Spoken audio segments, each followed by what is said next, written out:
Salmo 23, no verso 1. Vamos ler o que diz a palavra de Deus. O Senhor é o meu pastor, e nada me faltará.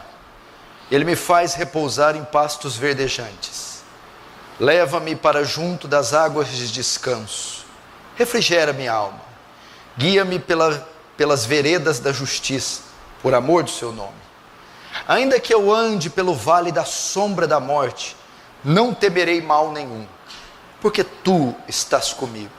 O teu bordão, a tua vara e o teu cajado me consolam. Preparas-me uma mesa na presença dos meus adversários ou inimigos. Unge-me a cabeça com óleo, e o meu cálice transborda. Bondade e misericórdia certamente me seguirão todos os dias da minha vida, e habitarei na casa do Senhor para todo sempre. Deixa aberto aí no Salmo 23, não fecha apenas os olhos.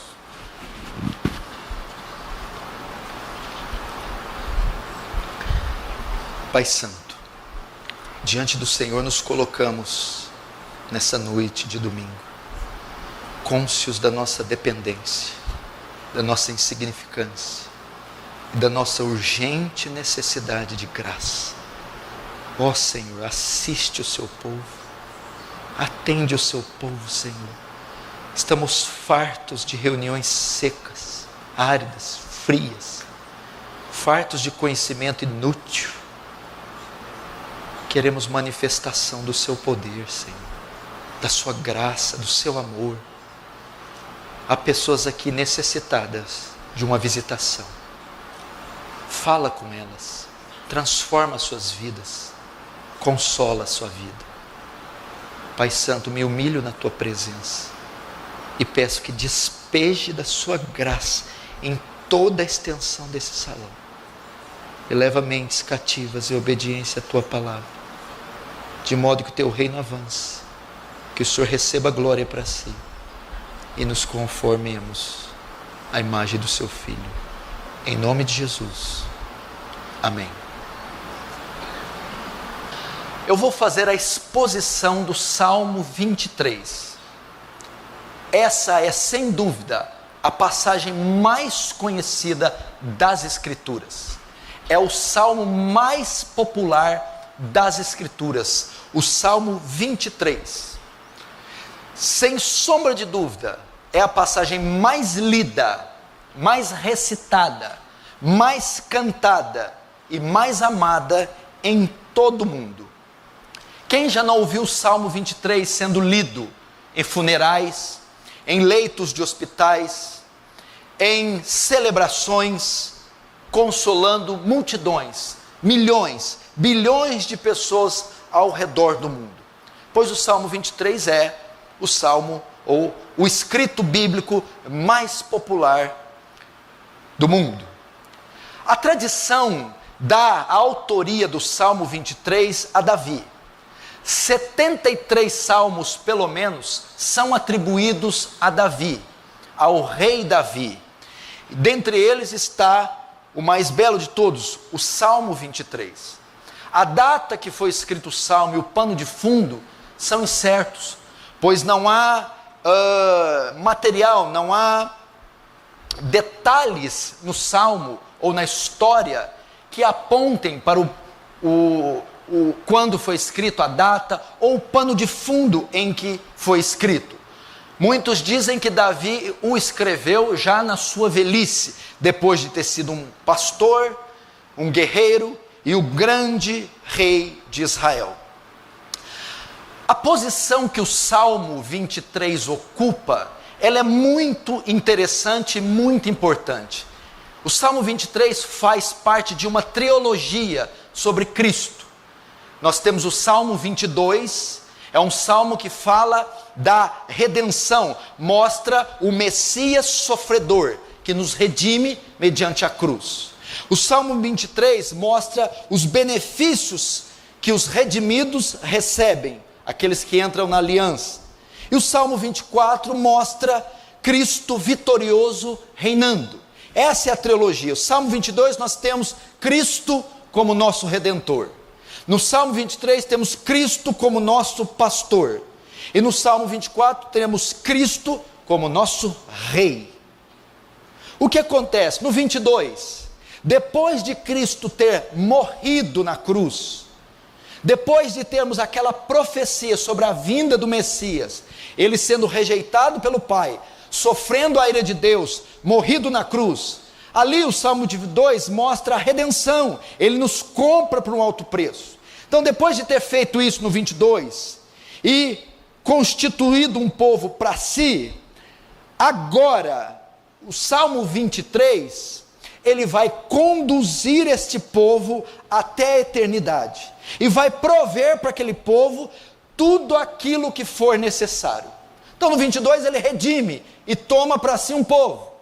Agora no 23, ele apacenta, ele conduz esse povo, e ele provê o necessário para esse povo, até que esse povo entre no descanso, entre na glória. Por essa razão que agora nós entendemos o capítulo 8 de Romanos 32, quando diz: aquele que nem mesmo seu próprio filho poupou, antes entregou por nós. É o Salmo 22, é o Messias sofredor redimindo.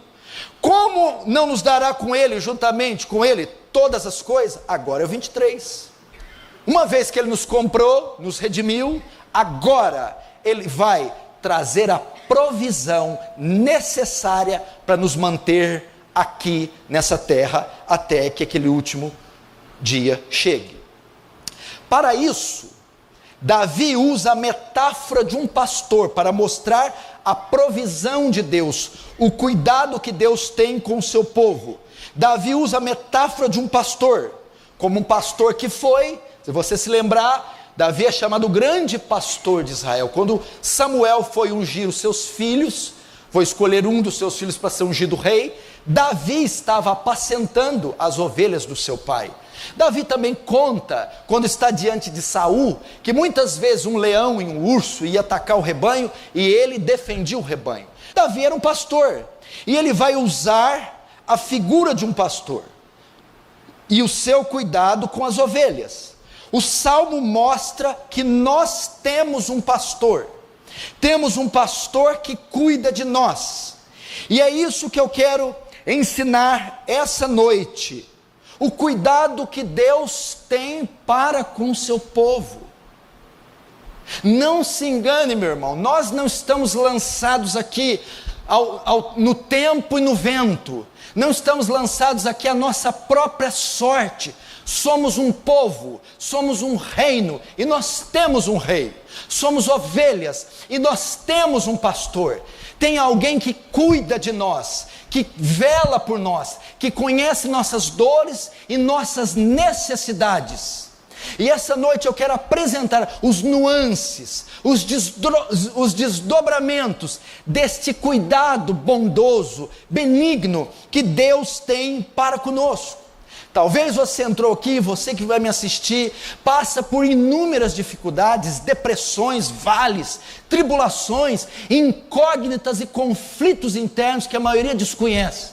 E muitas vezes pensa: da onde virá o socorro, os recursos, como vencerei, me desvencilharei de tudo isso? Eu quero dizer para você, à guisa de introdução, tem alguém que vela por você. Você tem um pastor que cuida de você. Os olhos de alguém estão voltados sobre você. As mãos de alguém estão estendidas para você. Então, a metáfora de Davi vai usar um pastor que cuida do rebanho. O Salmo mostra que temos um pastor que cuida de nós. Agora, quem é esse pastor? Quem é o nosso pastor? Quando ele fala que o Senhor é o meu pastor, a primeira coisa que o Salmo revela é que ele nos compara a ovelhas. Somos como ovelhas. Ao dizer que temos um pastor, ele então diz que se temos um pastor, somos ovelhas. Por que ele nos compara com ovelhas? Porque ovelhas são animais frágeis, débeis, que não tem velocidade, não tem impulsão, não tem presas, nem tem mecanismos de defesa, são muito limitadas. Nós somos assim. Desde que o pecado entrou na raça humana, nós nos tornamos limitados. Não estamos na nossa plena forma, com a nossa plena capacidade. A Bíblia diz: todos pecaram e carecem da glória de Deus. Nós somos como essas ovelhas, débeis, frágeis. O Salmo 39 traz uma declaração estupenda, que eu amo. Faz-me saber qual a medida dos meus dias, para que eu saiba o quão frágil sou. Nós somos frágeis. Deus conhece os pensamentos do homem e sabe que são pensamentos vãos. O Salmo 90 diz que os nossos dias passam como um breve pensamento, como um conto ligeiro, e nós voamos. O Salmo 103 diz que os dias do homem são como a erva do campo, que o sol seca e o vento sopra, e não se achou mais o seu lugar. Tiago capítulo 2 diz que a nossa vida é como um vapor, que logo se desvanece. Quanto tempo dura o vapor? Já abriu uma tampa de panela fervendo? Você abre e sai aquele vapor. Depois de segundos, se dissipam. Mas a ideia não é só mostrar a nossa debilidade. A ideia é que não existe ovelha sem pastor. A ovelha precisa de cuidado, precisa ser guiada, precisa ser pastoreada. Ela não consegue, ela não tem independência, ela não consegue se guiar. O texto quer dizer: nós também não podemos caminhar sozinhos. Temos que ser dependentes de alguém. Não temos condição de acrescentar um côvado à nossa estatura. Não temos condição de diferenciar a mão direita da esquerda. Necessitamos de um guia, necessitamos de um líder, necessitamos de um pastor, necessitamos de auxílio, de escudo, de torre forte, de castelo forte, necessitamos de um cajado, necessitamos. E a Bíblia diz que nós temos um pastor, nós temos um guia. Quem é o nosso pastor? Agora entrando no Salmo, a Bíblia diz: o Senhor é o meu pastor. O Senhor é o meu pastor. Primeira coisa que a Bíblia está mostrando é quem é o nosso pastor. Deus é o nosso pastor. O Senhor é o nosso pastor. João 10,14, Cristo agora nesse tempo do Novo Testamento diz: eu sou o bom pastor e conheço as minhas ovelhas e das minhas sou conhecido. Davi, ele, por ter experiência com ovelhas e sendo um pastor de ovelhas, ele assemelhou o povo de Israel, a própria vida, como ovelhas. E ele viu que, assim como ele, outros pastores cuidavam das ovelhas, nós teríamos um pastor muito superior. Hebreus vai dizer que é o grande pastor, o sumo pastor. O nosso pastor é Deus. Mas aqui traz outras coisas ainda. O nome hebraico aqui para o Senhor é o meu pastor, não é Adonai, não é Elohim. O nome aqui é Yahvé. Yahvé é o meu pastor. Elohim é o Deus Criador, mas Yahvé é o nome que ele deu a Moisés no Monte Sinai. Eu sou. O que isso quer dizer?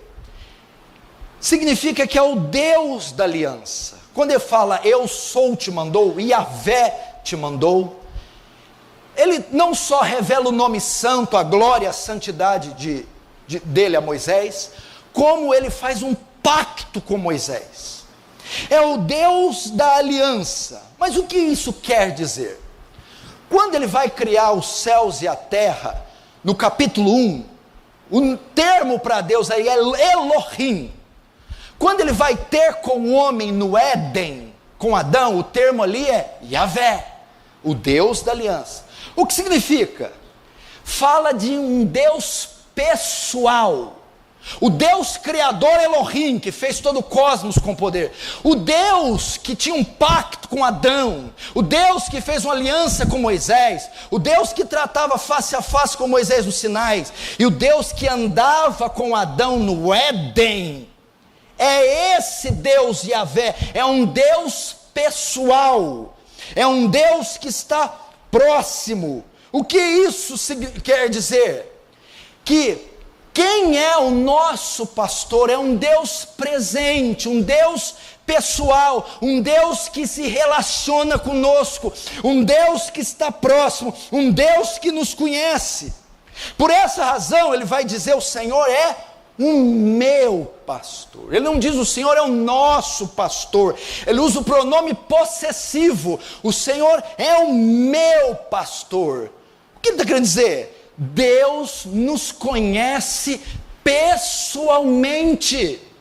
O nosso pastor é aquele que conhece a nossa vida, que conhece os nuances mais secretos do nosso coração. É um Deus presente, um Deus que não está alheio à nossa necessidade, às nossas fraquezas. É o Deus que caminha conosco, é o Deus que fez uma aliança conosco, é o Deus que conhece o nosso íntimo. Esta é a ideia. Hebreus 4,15 reflete o que eu estou querendo dizer, porque nós não temos um sumo sacerdote que não possa compadecer-se das nossas fraquezas, porém, quer dizer, o nosso Deus não é o Elohim, poderoso distante, não é o Adonai, o El Sabaoth, não é apenas o El Shaddai, o todo-poderoso distante, mas ele é o que? Porém, que como nós, em tudo foi tentado, mas sem pecado, e pode perfeitamente socorrer aqueles que estiverem em alguma tentação. Esse é o nosso pastor, é esse com quem você conta, que como você foi tentado em tudo, que conhece a sua intimidade, que sabe, que diz, meu irmão, que anda pelos corredores mais íntimos do seu ser, que conhece as gavetas fechadas e os porões escuros do seu ser, que sabe como está a sua vida nesse instante. É esse a quem Davi diz: é o meu pastor, é com quem eu tenho um relacionamento íntimo, pessoal e independente de outrem. Assim é com você. Quando Cristo morreu e o véu se rasgou, é inaugurada a nova aliança. A nova aliança trouxe para você o quê? O pacto, o novo pacto, te religou com Deus, trouxe Deus presente até você. Que mais que o texto diz? O Senhor é meu pastor e nada me faltará. Presta atenção, antes de entrarmos no nada me faltará. Algumas traduções do hebraico, o termo nada me faltará está no gerúndio. No termo o Senhor meu pastor está no gerúndio, significando o Senhor está me pastoreando. Dá a ideia de continuidade. Não só o Senhor é meu pastor, não, o Senhor continuamente está me pastoreando. O Senhor me pastoreia continuamente. Eu quero dizer isso essa noite. Se você ingressou na aliança pelo arrependimento e fé, se você nasceu da água do Espírito e você foi regenerado, se você é filho de Deus, o Senhor pastoreia você continuamente. Os olhos dele estão voltados para você dioturnamente. O Senhor não só pastoreou, não só chamou você, mas o Senhor pastoreou, pastoreia e pastoreará você para sempre. É um ato contínuo, é como um filho que sempre tem o cuidado dos seus pais. O cuidado de Deus está posto sobre você continuamente.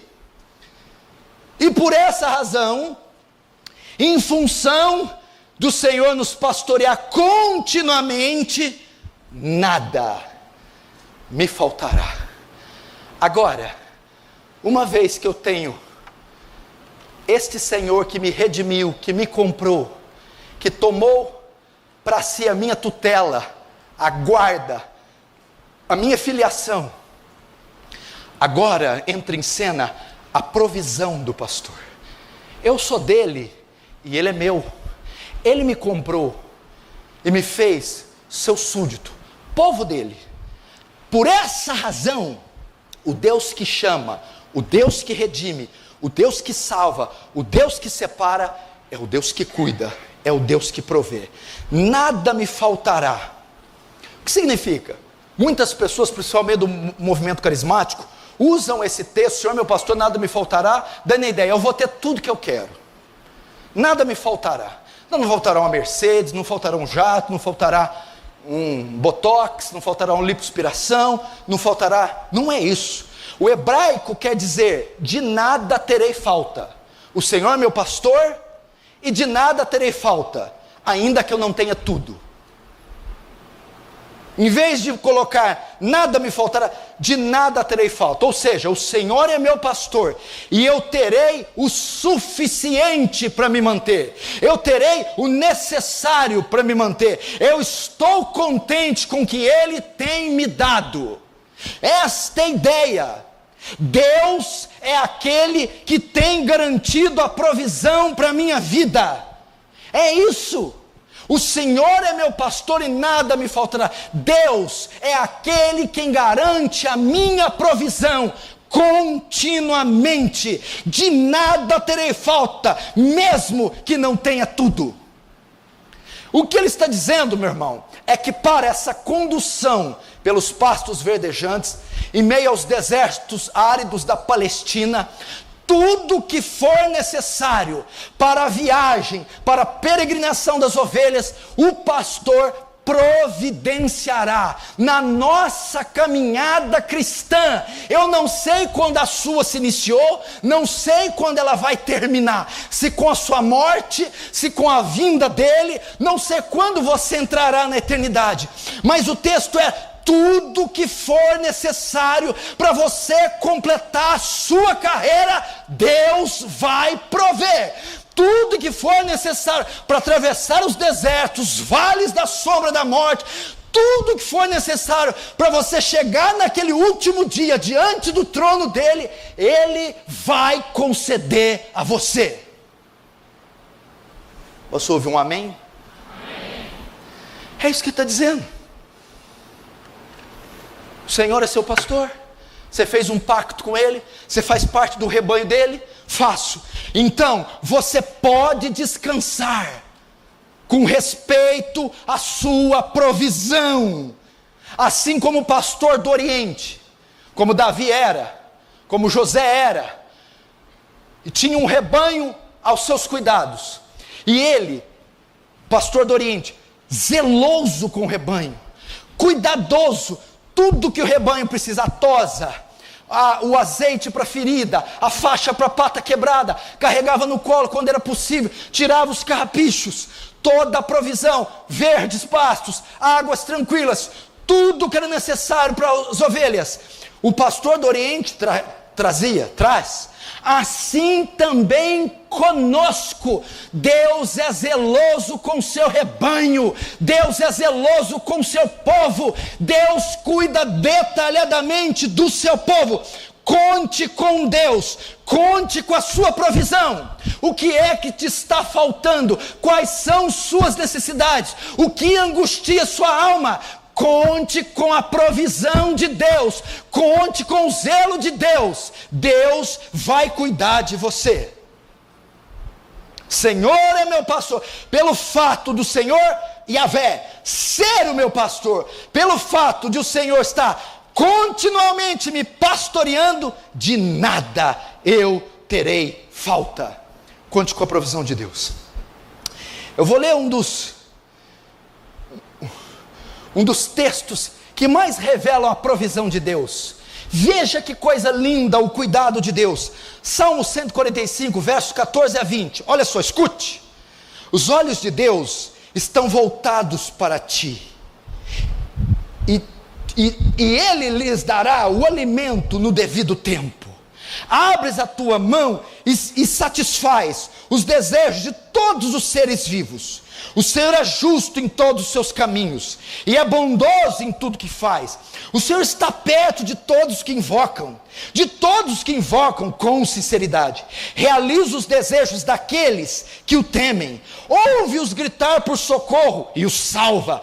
O Senhor cuida de todos os que o amam, mas a todos os ímpios destruirá. Veja a provisão, os olhos dele estão voltados para ti, e ele dará alimento devido no seu tempo. É o cuidado de Deus. Conte com a provisão de Deus. Continuando, verso 2: Ele me faz repousar em pastos verdejantes, leva-me para junto das águas de descanso, refrigera-me a alma. Refrigera-me a alma é a continuação do verso 2. Leva-me para junto das águas de descanso, refrigerando assim minha alma. O guia-me pela vereda já é outra sessão, ok? Veja o cuidado desse pastor na nossa jornada. No 22 ele nos redime, nos compra para ele. Pois é, comprou, estamos aqui. No 23, agora eu vou apacentar, eu vou prover o necessário deles, e eu vou consolar. O verso 22, o verso 1, fala da provisão, principalmente física, né? Deus provê tudo que é necessário fisicamente. O verso 2 já fala da provisão espiritual. Verso 1, cuidado com o corpo. Verso 2, cuidado com a nossa alma. Ele diz: Ele me faz repousar em pastos verdejantes. O que significa isso? Vejam só, na época e nesta região com que eram cultivado, com que era feito a criação de ovelhas, não era como no Brasil, verde por todas as partes, com abundância de fauna e de flora. Não é a mesma coisa lá. A Palestina é cercada de regiões áridas, desérticas e secas, de modo que uma nascente, de modo que represas e rios, e muita vegetação é algo escasso lá. E para o pastor conseguir esses pastos, da região que ele habitava com o seu curral, para a região que alimentava as ovelhas, às vezes ele percorria longas distâncias. Por isso que ele fala de travessias de vales. Não era como nós, eu estou ali na minha casa, eu quero verde, é só ali no vale, tem verde, abundância, tem Patrocínio Paulista, tem Tirapuã, tem Claraval, está cheio de verde em toda parte. Eles não, tinha que correr longas distâncias. Agora, o que o salmista está dizendo? No meio do deserto, ele consegue, ele provê, ele encontra pastos verdejantes. É diferente, não é só levar para pastar e escolher o pastos, é o pastor conseguir achar o verde num lugar que não há verde, é conseguir água onde não há água, ele encontrar, fazer aparecer o verde numa região que não é propícia. Então o que esse pastor mostra? O Senhor é meu pastor, nada me faltará. No meio de um deserto inóspito, árido, seco, infrutífero, ele encontra pastos verdejantes, ele me sacia no lugar deserto. Agora, que pastos são esses? Está se referindo a pastos físicos? Com relação à ovelha, sim. A ideia é que ele percorria grandes distâncias e achava um oásis e verde, e punha as ovelhas para pastar. Para nós, o que significa? Quando ele usa o termo repousar, ele me faz repousar em pastos verdejantes. A ideia aqui é o cuidado da nossa alma, no meio desse inferno que é esse mundo, no meio desse deserto inóspito, cheio de morte e violência. Ele nos faz repousar, ele sustenta a nossa alma. O pastor provê tudo o que é necessário para o nosso físico aqui nessa jornada, e tudo que é necessário para a nossa alma, num lugar onde a morte espreita a cada esquina, num lugar onde você tem as digitais das trevas, num lugar onde a ausência de vida, o pastor nos alimenta, o pastor nos supre, nos preenche, nos traz satisfação. Essa é a ideia. Você não vê o tanto que as casas religiosas estão crescendo, as seitas, as formas alternativas de espiritualidade? As pessoas estão em busca de repouso, descanso, equilíbrio, e elas não conseguem. Por quê? É um mundo de morte, deserto, não há vida. Agora, aqueles que estão na aliança, que fazem parte do rebanho, estes serão conduzidos nesse deserto à satisfação da alma. Ele vai nos preencher, Ele vai nos encher. João 6,35, veja, e Jesus lhes disse: eu sou o pão da vida. Jesus é esse pasto. Aonde que o pão da vida estava aqui na época? No deserto. Onde era o deserto? Esse mundo caído. Eu sou o pão da vida, eu sou o pasto verdejante, e aquele quem vem em mim, aquele que come da pastagem que eu der, não terá fome, e quem crê em mim, jamais terá sede. Eu quero dizer algo aqui, querido: satisfação nesse mundo, só em Cristo, completude, realização, preenchimento, felicidade, só se alimentando de Cristo, só em Cristo, e fora dele não há provisão. Essa aqui é a ideia. Tem alguma necessidade física aqui essa noite? Nada te faltará. Tem algum vazio na sua alma? Uma tristeza latente, aguda, tenaz? Falta-lhe algo? Pois eu estou te conduzindo por meio dessa palavra aos pastos verdejantes. Cristo, o pão da vida. É Ele quem preenche o vácuo, o vazio. É Ele quem farta, completa. É Ele.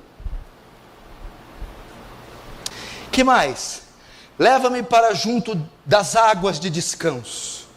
O que significa isso? Então o pastor na Palestina, no meio daquele deserto, tinha que caminhar longos percursos para encontrar pastos, e ali levava. Só que as ovelhas tinham sede, caminhando horas no sol escaldante, também precisavam saciar sua sede. Mas elas não podiam beber em qualquer lugar. Por que ele usa o termo águas tranquilas? Ele está fazendo que não podiam ser águas com grandes correntes, águas turbulentas. A ovelha era um animal tão frágil. Ela não possui garra, não possui presas, ela não possui velocidade, ela não consegue se defender. Era um animal indefeso, a tal ponto que ela tinha medo das correntezas, e às vezes morria de sede, por medo de beber água das correntezas. E o que acontecia? O pastor então tinha que procurar uma nascente, ou um riacho, ou um açude, onde as águas eram pacíficas, calmas, para que as ovelhas pudessem beber sem se assustar com o barulho das correntezas, e assim matarem a sua sede. Algumas tinham tanto medo, que tinham medo do próprio reflexo na água, viam um reflexo e não podiam beber, saíam correndo. Então o pastor tinha que levar estas ovelhas longe do barulho das correntezas. Por isso ele usa o termo águas que descansam, águas tranquilas, águas de descanso. Aqui aponta para duas coisas: tantas águas de fontes calmas, como da dispendiosa trajetória, e agora, deitado nos pastos, comendo e bebendo, descansando a sua alma, descansando da sua fadiga. Então o pastor provia para elas os dois elementos principais para a vida orgânica: a comida e a bebida. E enquanto comiam e bebiam, repousavam, descansavam. Irmãos, primeiro, pastos verdejantes sustenta a nossa alma. Segundo, Cristo é o nosso descanso. Ele é o descanso da nossa alma. Hebreus 4, 9 e 11. Portanto, resta ainda um repouso para o povo de Deus, um descanso. Porque aquele que entrou no seu descanso, ele próprio descansou das suas obras, como Deus das suas. Procuremos, pois, entrar também naquele descanso. O que significa isso? Esse pastor, ele trouxe descanso às nossas almas, mas como? Reconciliação, perdão, nossa dívida foi paga, nós descansamos na obra de Cristo. Eu vou resumir de um jeito mais fácil: justificados, pois, pela fé, agora nós temos descanso para com Deus, paz para com Deus, reconciliação, não carregamos mais a culpa do pecado, nossa dívida foi quitada, e agora nós repousamos, descansamos nos méritos de Cristo. Você sabe que eu tenho crescido nisso a cada dia, cada mês, porque soteriologia é o meu alvo, é o meu forte, é o tema que eu mais estudo e mais prego. Esses dias eu estava meio... Tem dia que você está igual um garnizé, né? E eu estava ali, e estava orando, e estava falando: eu sou salvo, sei que sou salvo, ninguém vai me tirar a salvação, minha dívida está paga. E eu fiquei num momento ali tão gostoso, que toda a culpa se dissipou. Eu entendi ali, parece que naquele momento, nenhuma acusação pode ser feita contra os escolhidos de Deus, pois é que Ele quem justifica. Irmãos, e por essa razão, o que tem a ver com o texto? Quando você tem convicção que a dívida está paga, quando você tem convicção que a culpa foi tirada e que ninguém pode te condenar, você descansa. Descansa. Você tem paz. Paz com Deus. Você não fica com medo de um carro bater, do avião cair. Você não fica com medo dessas loucuras. Você tem paz.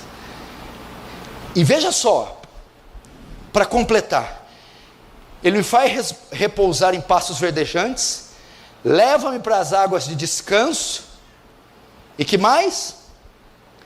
E ali refrigera minha alma. Refrigera minha alma. Veja só, a situação das ovelhas, às vezes, era tão difícil. Veja só, estava vindo na caminhada escaldante, medo da correnteza, do reflexo. As que tinham medo do reflexo, o que o pastor fazia? Leva-me junto das águas de descanso, e ele tinha que pegar a água com a mão e dar na boca da ovelha.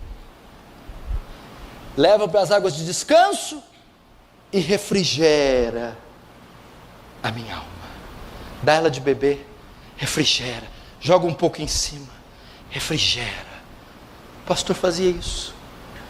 A palavra refrigera e a palavra alma, a palavra refrigera pode dar a ideia de cura, e a palavra alma aqui não é a parte imaterial, no hebraico não, quer dizer vida, vigor.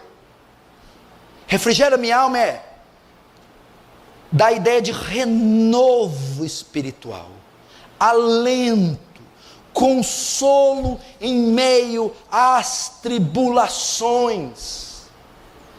A ideia da alma que é vida, fôlego de vida, vigor. E a palavra refrigera é cura, ou seja, restaura o meu vigor, cura as minhas enfermidades. A palavra diz aqui que esse pastor é um Deus que restaura e é um Deus que renova. Aponta para Deus como um Deus restaurador. É um Deus que cura você, é um Deus que refrigera, traz alento para a sua alma no meio desse deserto. Irmão, você entrou aqui atribulado, cansado, esgotado, triste, combalido, caído, mas o Senhor, que é o seu pastor, Ele vai refrigerar a sua alma, Ele vai restaurar o seu vigor, Ele vai renovar você, Ele vai curar as enfermidades da sua alma. Mateus 11:28 mostra Cristo sendo o curador, o restaurador. Vinde a mim todos os que estáis cansados e oprimidos e sobrecarregados, e eu vos aliviarei, vos restaurarei. Isaías 40:29-31 mostra o Deus restaurador. Dá força ao cansado e multiplica as forças ao que não tem nenhum vigor. Os jovens, mesmo sendo fortes e vigorosos, se cansarão e se fatigarão, e as moças certamente desmaiarão de cansaço. Mas, entretanto, os que esperam no Senhor renovarão suas forças, subirão com asas como águias, correrão e não se cansarão, caminharão e não se fatigarão. Está cansado? Está abatido? Tem caído nos pecados? Tem sido vítima do assédio de Satanás? Suas forças se esgotaram até o limite? Você está cercado de inimigos e dragões ferozes? Falta de reflexo? Irmão, este pastor que é o Senhor há de refrigerar você, restaurar o seu vigor, curar as suas feridas, erguer-te novamente.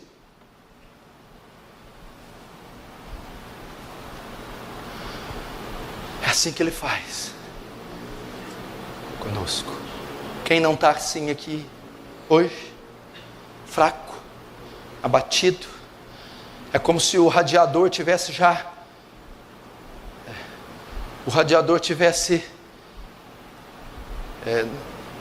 no vermelho, queimando, cansado, atribulado, abatido, desencorajado, fraco, oprimido, incrédulo, em pecados, com culpa. Ele está dizendo: primeiro, sou eu quem farta a alma de vocês, estão cambaleando, estão trôpegos, com anemia, sem força. Comam do Senhor, meu irmão, vão para a palavra, vão para o Senhor, se alimentem dele, vocês vão ver o vigor se tornando novamente robusto. Que mais? Estão abatidos? Esse mesmo pastor que farta, restaura, recompõe, reconecta, ergue, põe você de pé. Refrigera minha alma, restaura o meu vigor, meu fôlego de vida, cura minha alma. Que mais? Verso 3: guia-me pela vereda da justiça, por amor do teu nome. Ele está usando a metáfora de um pastor. E pastor e ovelhas guiando, pastores guiando ovelhas, guiam por terra, por água. Agora, por que ele está usando vereda da justiça? Que é isso? Porque ele usa esse termo para falar de conduzir ovelhas. Guia-me pela vereda da justiça.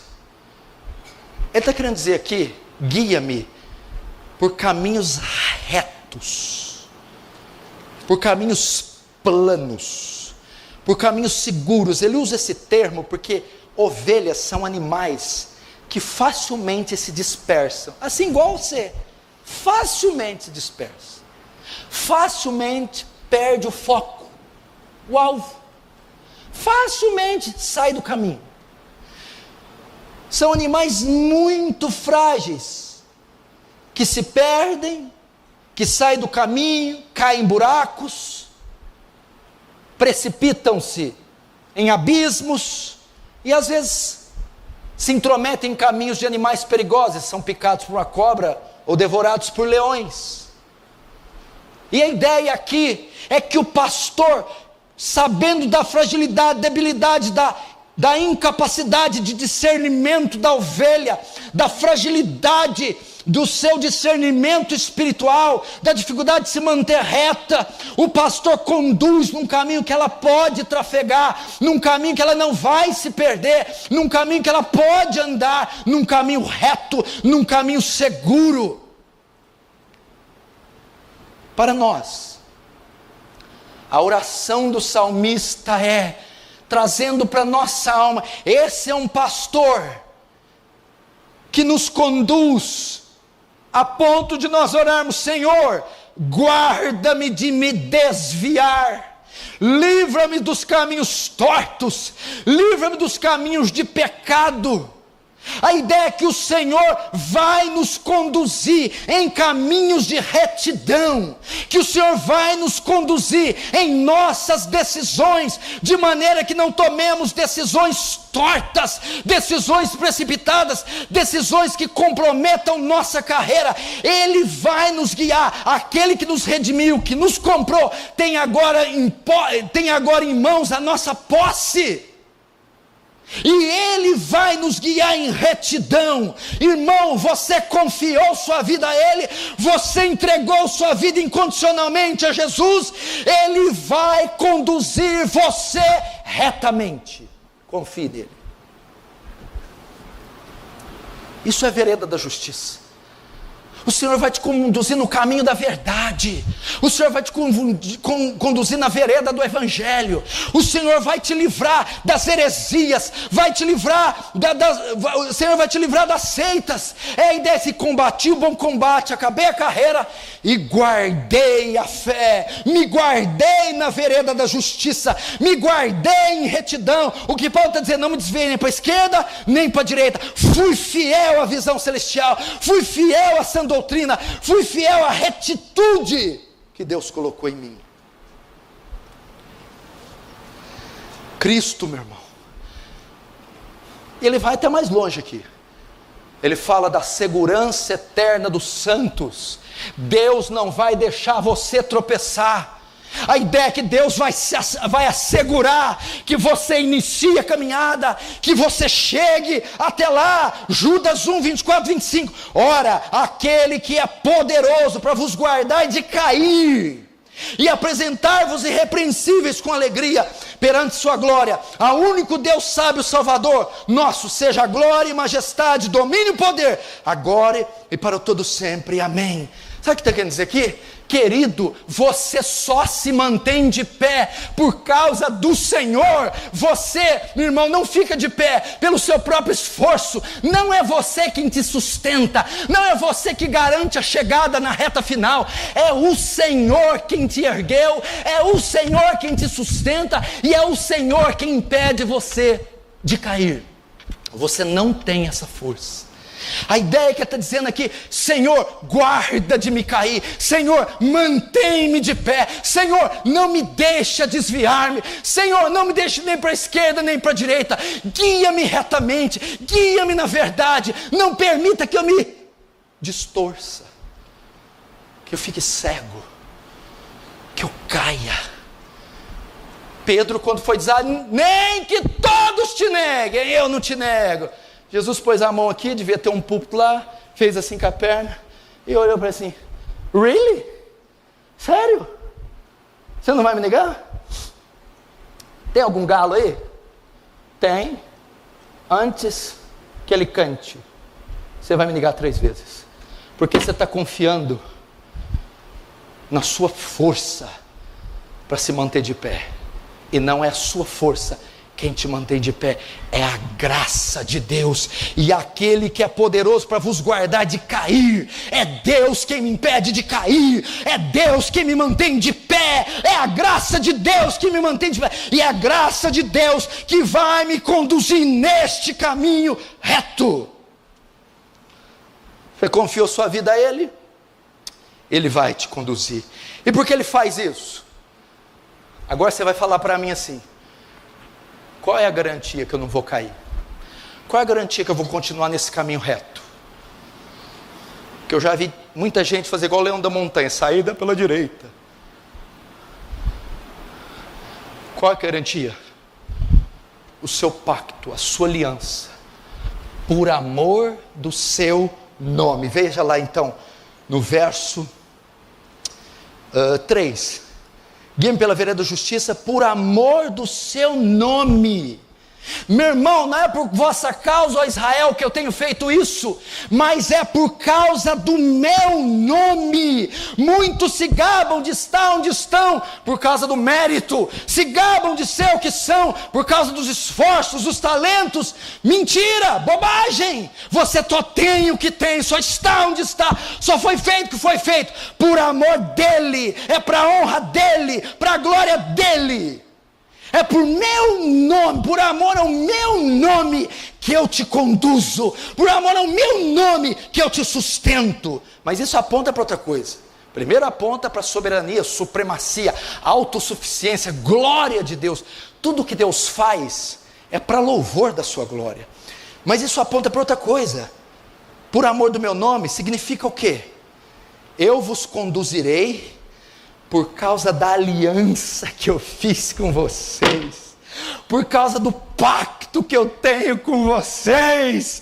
O Deus que nos tirou do Egito é poderoso para nos botar em Canaã. O Deus que fez uma aliança no Sinai, dizendo: eu botarei esse povo na terra que mana leite e mel. Ele vai e bota.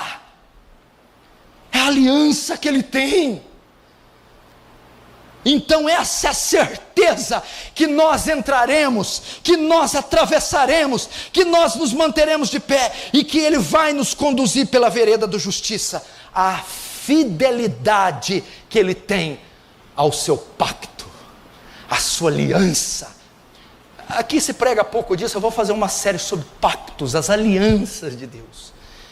Isso é uma linguagem muito forte no Antigo Testamento. E para o povo hebreu, pacto, concerto, aliança. Deus tem uma aliança inquebrável. Ele fez essa aliança. E por causa dessa aliança, temos a garantia. Não vamos cair. Não vamos ficar para trás. Nós vamos entrar. Nós vamos entrar. Quem crê nisso diz amém. Caminhando para o final, verso 4.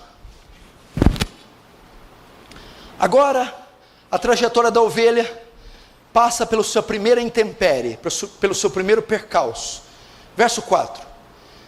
Ainda que eu ande pelo vale da sombra da morte, não temerei mal algum, porque tu estás comigo, o teu bordão e o teu cajado me consolam. Ainda que eu ande pelo vale da sombra da morte.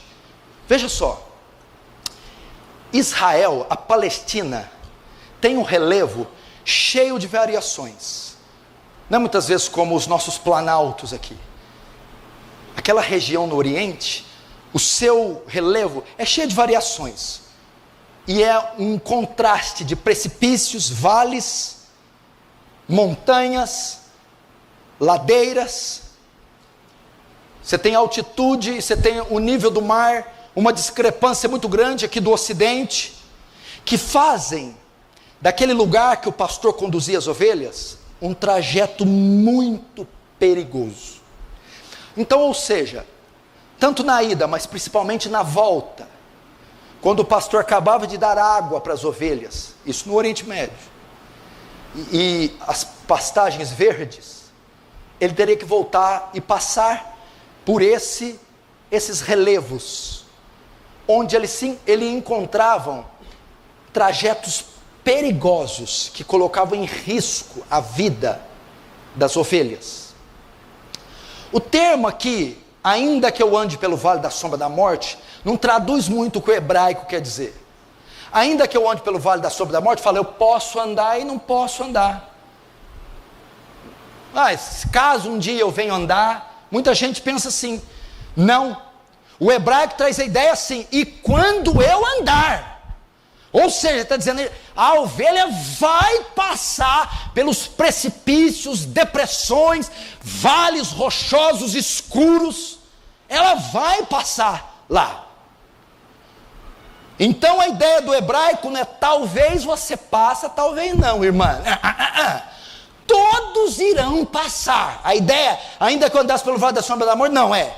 E quando eu andar, primeiro vale, precipícios, penhascos, segundo sombra, grandes depressões onde não batia o sol, eram trajetos escuros, e morte, vale da sombra da morte, riscos constantes de morte, por quedas, por leões ou por serpentes.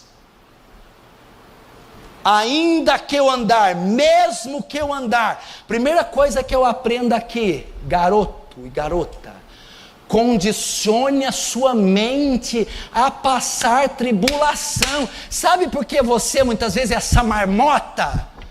Porque eu acho que te ensinaram, lá na minha casa não, no meu casamento não, nesse coração aqui não, no meu carro não. Quem te falou? Quem te falou? Com o meu filho não, no meu emprego não. Querido, com o seu filho sim, no teu casamento sim, no teu corpo sim, todos nós estamos sujeitos. Jesus disse, no mundo, o que é isso, Jesus? No mundo, aqui aonde? Aqui, da hora que nascer, da hora que morrer, o que tem? No mundo, tereis aflições. Condiciona a sua mente, mesmo que eu andar, e quando eu, querido, o dia mau vai bater na tua porta cedo ou tarde. O dia mau chegou para Davi, para Sansão, chegou para Elias, chegou para Pedro, chegou para Jesus, chegou para Paulo. É um dia mau, o vale escuro, penhascos, precipícios, grandes depressões, onde a escuridão predominava, e riscos constantes de morte. É assim a trajetória de um pastor com seu rebanho. E é assim que Deus nos conduz. Ele está à nossa frente, Ele conduz. Mas o que o texto quer dizer? Ainda que eu ande pelo vale da sombra da morte, não temerei mal algum. Ele não vai impedir os perigos de surgirem, mas Ele garante a segurança no caminho de volta. É isso que Ele está dizendo. Eu não vou impedir a tragédia, o bandido, a enfermidade, a dor.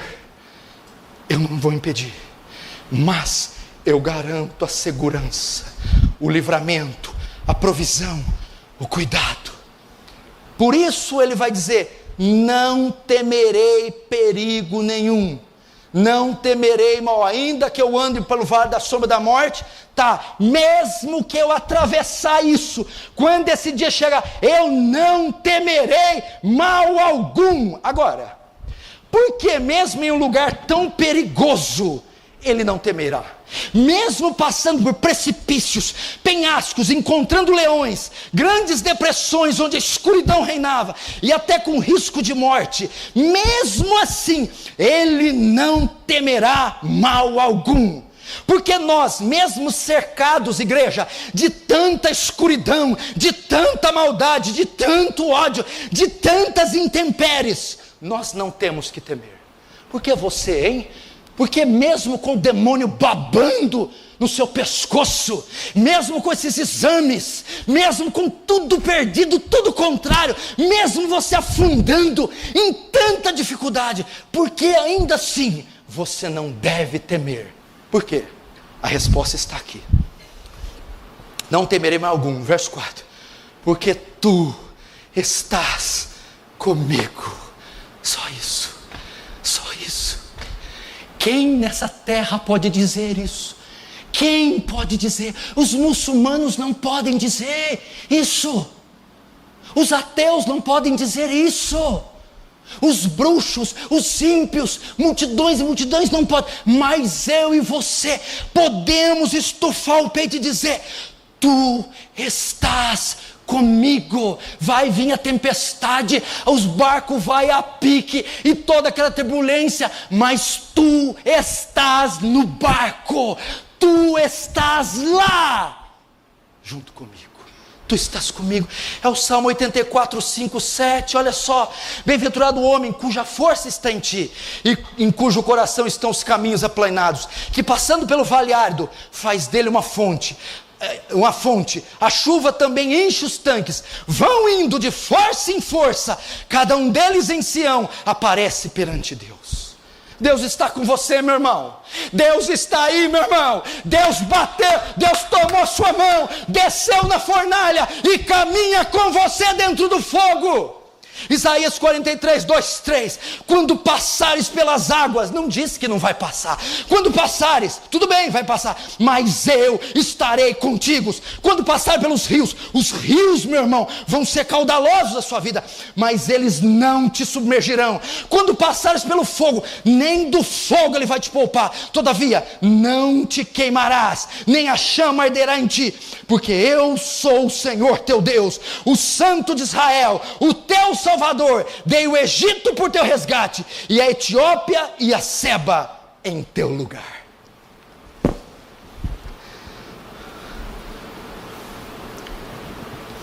Não temas. 365 vezes está escrita a palavra não temas na Bíblia. Uma vez para cada dia do ano Deus diz, não temas. Não temas. Ontem ele diz não temas, hoje ele diz não temas, amanhã ele vai dizer não temas, eu te sustento com a destra da minha justiça. Não temas. Não temas. Por que duvidais? Porque vocês são tímidos. Aqui para os discípulos, acabando com eles. Você está de brincadeira comigo, né? Sabe por que Jesus ficou bravo? Sabe por que ficou bravo, Eric? Não foi por causa da tempestade, não foi por causa dos barcos rolando, foi deles ter ficado com medo. Mas sabe por que ele ficou bravo? Vocês não viram quem estava deitado ali dormindo, não? Hã? Vocês não viram quem estava aqui no barco deitado? Quem? Eu. Como é que vocês podem ter medo, tendo eu a bordo, tendo eu presente? Eu estou dentro. Jesus estava assim, pegando nas barbas de Pedro. Pedro, qual a probabilidade desse barco afundar comigo dentro dele, Pedro? Será que passou pela sua cabeça que vocês todos iam morrer comigo aqui dentro? Deus está falando para você. Não temerei mal algum, porque tu estás no barco comigo, tu estás à frente dessa empresa comigo, tu estás mediando essa família comigo, tu estás aqui agora comigo. Não precisa temer. Que mais? Por que ele não temia? Teu bordão e teu cajado me consolam. No meio desse precipício, está lá o pastor vindo e as ovelhas, e buraco, escuridão, e aquele negócio, ovelha, eu não tenho medo. O pastor está comigo, e o bordão, e o cajado, estão comigo. O que significa? O cajado tinha 3 funções. Muitos cajados desse pastor era revestido na ponta com uma lança, para proteger de animais ferozes. Os cajados eram envergados. Quando a ovelha caiu num buraco, o pastor vinha, segurava aqui, encaixava ela naquele, igual guarda-chuva, tirava a ovelha. E o cajado também, irmão Ângelo, o branco, comprido, igual aquele que você tinha. Quando o Mateuzinho e o Luquinha saía da linha, cajado era para dar na ovelha quando ela estava sassaricando. A ovelhinha queria ali naquele penhasquinho. O pastor, volta. Por que ele não vai temer mal algum? Porque nessa trajetória, no vale da sombra da morte, eu tenho a proteção de Deus, a lança, a salvação de Deus, Ele recolhe, e a disciplina de Deus, Ele castiga. Ele me guarda do mal com a lança, me dá livramentos quando Ele recolhe com o cajado, e me aplica a disciplina amorosa quando eu desvio. nem no mal eu temerei, porque aquele que atravessa o vale, ele me guarda do mal com o seu cajado, ele me recolhe, me dá livramentos quando eu estou em situação de perigo, e ele me disciplina amorosamente quando eu vou me desviar dos seus caminhos. Hebreus 12, 5, 6, e já vos esqueceste da exortação que argumenta convosco como filhos. Filho meu, não desprezes a correção do Senhor, e não desmaies quando por eles for repreendido, porque o Senhor corrige, açoita, disciplina qualquer que recebe por filho. Irmãos, temos um sumo pastor que nos conduz, está com seu cajado para nos livrar, nos proteger e nos disciplinar. Não tema mal algum, você está sob os cuidados de Deus. Verso 5, estou terminando, não fique bravo. Preparas-me uma mesa na presença dos meus adversários. Unge-me a cabeça com óleo e meu cálice transbordará. Veja só, aqui tem algo. Filho, pode sentar aqui. Prepara-me uma mesa na presença dos meus adversários. Unge-me a cabeça com óleo e meu cálice transbordará. Notem que agora Davi muda a metáfora. Até o verso 4 ele está falando de um pastor que conduz o seu rebanho. Agora aqui ele está falando de outra coisa, uma mesa na presença dos meus adversários. Por que ele está fazendo? Porque ele muda. Porque Davi quer aprofundar ainda mais seu raciocínio, e a figura do pastor não é suficiente. Agora ele usa, alguns estudiosos dizem que ele usa agora a metáfora da guerra. Soldados que ganharam uma batalha e vão se alimentar na frente dos inimigos. Outros dizem, a tradução mais segura é um convidado de honra recebido por um anfitrião. Nós somos os convidados, Deus é o anfitrião, Ele vai preparar uma mesa, é um banquete.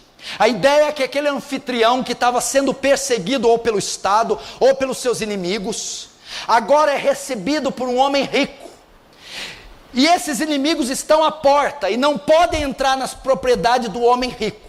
E o que o homem rico faz? Ele estende uma mesa, o anfitrião, e enche ela de todas as iguarias, e chama o convidado perseguido para sentar e desfrutar daquele banquete. Unge a cabeça dele com óleo e enche o cálice, a taça, o copo de vinho até transbordar. Para quê? E faz isso na frente dos inimigos dele. Na frente dos inimigos. Então os inimigos estão tudo lá fora, saindo fogo pelas ventas, não pode pegar ele. E o homem rico, prestigioso, abre a porta, faz o banquete e bota para comer. O que é isso? O homem rico, o anfitrião, está querendo mostrar para aqueles inimigos: este cara é meu amigo, eu me importo com ele, e eu estou honrando ele. Quando serviam grandes comidas, era uma maneira de honrar. E quando ungia a minha cabeça com óleo, é muito comum no Oriente ungir profeta, rei, sacerdote com óleo, e visitante, era um óleo aromático. E o óleo sobre a cabeça também era uma maneira de honrar, mostrando a importância que o hóspede tinha. É isso que ele está dizendo. E o que ele quer dizer com isso para nós? Esses inimigos aqui preparam uma mesa na presença dos meus adversários. Não é inimigo assim, gente está fazendo fofoca. É inimigo mortal, inimigo de morte, que queria matá-lo, que odiavam ele com toda a sua fúria. O que ele está querendo dizer aqui, irmão?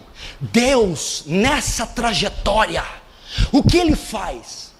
Para distinguir você do ímpio, o povo dele com o povo que não é dele, Deus concede honra a você, e Deus coloca diante de você uma mesa farta, ou seja, Ele abençoa você, de modo que os seus inimigos ímpios vão olhar sua prosperidade, suas bênçãos, e vão dizer: o que é isso que está acontecendo com ele?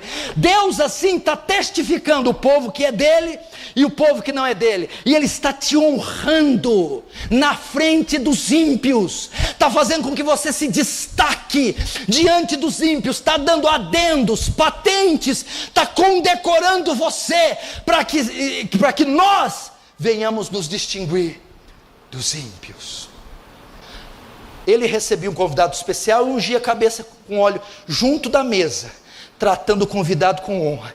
Então um cálice transbordante. Sabe o que é o cálice transbordante? Todos os inimigos estão vendo que ele está recebendo com abundância, que ele é estimado, que o anfitrião não mede esforços para dar a ele. É assim que Deus faz. Ele veio para nos dar vida, e vida e abundância. Não há limites para Deus nos abençoar. Deus excede, é aquele que é poderoso para fazer muito mais que pedimos ou pensamos, segundo o poder que em nós opera.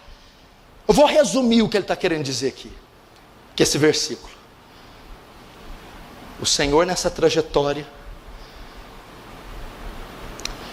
tem honra para você, vai te colocar numa posição de honra, vai fazer com que você se destaque, e esses que te perseguem, caluniam, zombam você, os ímpios que mordem seus calcanhares, assistirão Deus honrando você, Deus levantando você, Deus distinguindo você e eles, em gênero e em grau. E sabe como eu vejo isso? A plenitude do Espírito, porque veja só, o óleo é uma marca, um selo, que o hóspede, o anfitrião colocava no hóspede. Deus nos unge com o Espírito, nos fazendo totalmente distintos. Isaías 61, 4 e 7 fala do Messias e da nossa vida. Escute, é isso que quer dizer: o cálice transborda e unge a minha cabeça com óleo. Escute, o Espírito do Senhor Deus está sobre mim, porque o Senhor me ungiu para pregar boas novas aos mansos, enviou-me a restaurar os contritos de coração, a proclamar liberdade aos cativos e a abertura de prisão aos presos. Escute, a apregoar o ano aceitável do Senhor e o dia da vingança do nosso Deus, a consolar todos os tristes e a ordenar acerca dos tristes de Sião, que lhes dê glória em vez de cinza, óleo de gozo, óleo de honra, óleo de distinção em vez de tristeza, vestes de louvor em vez de espírito angustiado, a fim que se chamem árvores de justiça, plantação do Senhor, e edificarão os lugares antigamente assolados, restaurarão os antigamente destruídos, e haverá estrangeiros que apacentarão vossos rebanhos, e em lugar da vossa vergonha tereis dupla honra, e em lugar da afronta exultareis na vossa parte. Por isso, na sua terra possuirão o dobro e terão perpétua alegria. É isso que o Senhor faz. Agora eu vou encerrar. Desculpe ter passado um pouquinho. Verso 6: bondade e misericórdia certamente me seguirão todos os dias da minha vida, e habitarei na casa do Senhor para todo sempre. Aqui é a conclusão. O salmista, que é Davi, pensa o histórico de Davi. Ele olhou para trás e ele viu tudo que Deus tinha feito por ele: livramento, provisão, proteção, perdão. Aí sabe o que ele vai falar aqui? O verso 6, bondade e misericórdia, certamente. A conclusão dele após ter discorrido todo o salmo, depois de ver o quanto Deus cuida dele, é: eu tenho convicção na fidelidade de Deus, e eu tenho certeza que duas coisas sempre vão estar comigo. Eu tenho certeza que as promessas da aliança vão se cumprir, e pelo menos duas coisas estarão comigo depois de ver tudo isso. Quais são? Primeiro, bondade. Segundo, misericórdia. Bondade, sempre terei o perdão, a provisão, a proteção, o cuidado de Deus. Por quê? Porque Deus é bom. Segundo, misericórdia. O hebraico aqui, amor leal, amor fiel, amor inabalável. Eu sempre terei uma sentença favorável, eu sempre terei uma disposição de Deus em me fazer o bem. Bondade e misericórdia me seguirão. O hebraico da ideia é usado para inimigos que perseguem. A palavra aqui, me seguirão, não é isso, é perseguição. O Senhor está dizendo que bondade e misericórdia vão te perseguir, vão comprar uma briga para o hebraico dá ideia, vão, e chegam mais perto, chega, persegue, até que alcançam, e prendem, e tomam. O Senhor está dizendo, a bondade e misericórdia vai te perseguir, vai te alcançar, até te pegar. E quando que me seguirão? Bondade e misericórdia certamente me seguirão todos os dias da minha vida. Constantemente você tem o perdão, constantemente você tem a provisão, constantemente você tem o amor inabalável. E agora ele encerra com a única atitude dele no Salmo. Diante de tantas promessas feitas, o que ele fala? E habitarei na casa do Senhor para todo sempre. A ideia do hebraico é: eu quero morar no templo, ou no tabernáculo, porque Davi não era da época do templo. Eu quero morar no templo. Davi chega na conclusão: diante de tanto bem feito a mim, eu não quero jamais me apartar da sua presença. Quero adorar o Senhor continuamente, cultuar o Senhor continuamente, louvar ao Senhor e ser grato por todos os seus benefícios. É isso. Eu quero estar na casa de Deus para sempre, adorando Deus para sempre, louvando a Deus para sempre, em forma de gratidão. Meu irmão, eu fecho a mensagem assim: diante desse supremo pastor que cuida tão graciosamente de nós, vamos viver constantemente na presença dele, viver uma vida devotada, entregue, como sacrifício vivo, santo e agradável a Deus. Vai ter reunião de oração de manhã? Venha. Vai ter na quarta? Venha. Vigília na sexta? Venha. Culto, escola dominical, evangelismo? Venha. Venha. É um meio de mostrar gratidão a esse grande pastor. Amém? Feche os seus olhos. O louvor pode subir. Os oficiais podem se posturar à minha direita. Vamos orar.